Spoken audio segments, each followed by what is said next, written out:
warahmatullahi wabarakatuh. Shalom, Om Swastiastu, Namo Buddhaya, Salam Kebajikan. Hai semua, izinkan saya memperkenalkan diri saya. Nama saya Nala Askiasari dengan NIM 2410912220016. Kelompok 09 Setan. Saya dari Program Studi Kesehatan Masyarakat, Fakultas Kedokteran dan Ilmu Kesehatan, Universitas Tarumanagara. Dan sekarang saya mau mempresentasikan esai mengenai bidang keilmuan kesehatan masyarakat, yaitu dalam strategi dan implementasi administrasi kebijakan kesehatan dalam pelayanan kesehatan.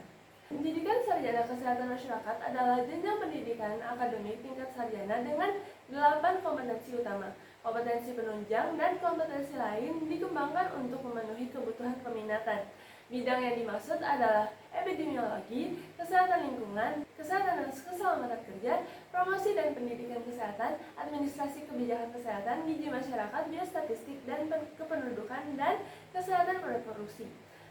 Kesehatan masyarakat adalah bidang yang berfokus pada upaya untuk meningkatkan kesehatan pada kesejahteraan populasi secara keseluruhan. Ini melibatkan identifikasi, pencegahan, dan pengendalian penyakit, promosi gaya hidup sehat, pemerataan akses terhadap layanan kesehatan, dan peningkatan kualitas hidup masyarakat secara luas. Keseluruhan upaya kesehatan masyarakat melibatkan kerjasama di lintas sektor, termasuk pemerintah, lembaga kesehatan, masyarakat sipil, dan individu untuk bersama-sama mempromosikan dan melindungi kesehatan masyarakat. Kesehatan masyarakat bekerja untuk memastikan bahwa semua individu memiliki akses yang setara terhadap layanan kesehatan yang berkualitas. Ini melibatkan upaya untuk mengatasi disparitas kesehatan antara kelompok sosial, ekonomi, dan geografis. Tujuannya adalah menciptakan sistem perawatan kesehatan yang inklusif dan adil, memberikan akses yang sama kepada semua orang tanpa memandang latar belakang atau kondisi ekonomi. Kebijakan ini bertujuan untuk memperluas akses terhadap layanan kesehatan yang berkualitas, memastikan setiap individu tenaga memandang latar berbagai bidang sosial, ekonomi, dan geografis melayani kesehatan masyarakat.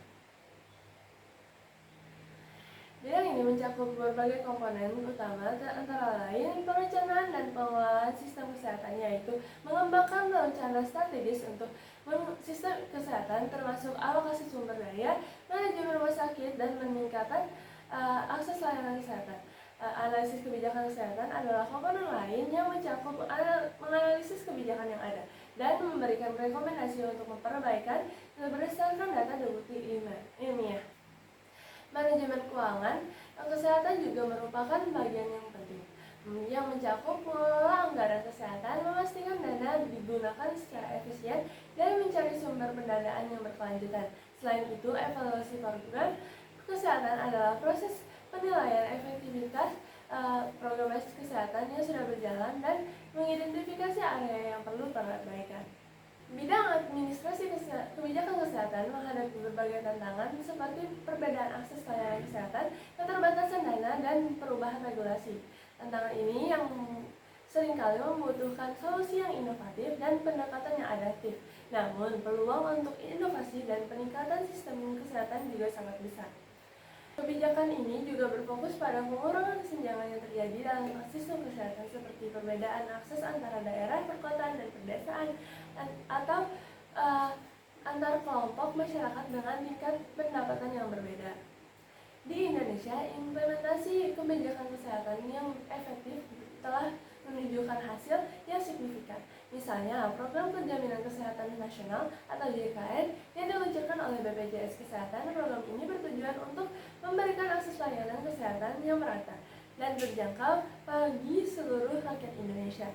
Meskipun menghadapi berbagai tantangan seperti keterbatasan anggaran dan infrastruktur, kebijakan ini telah membantu meningkatkan kualitas hidup banyak warga negara.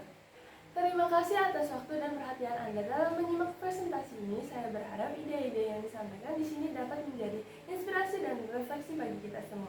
Salah hilaf mohon dimaafkan. Wassalamualaikum warahmatullahi wabarakatuh.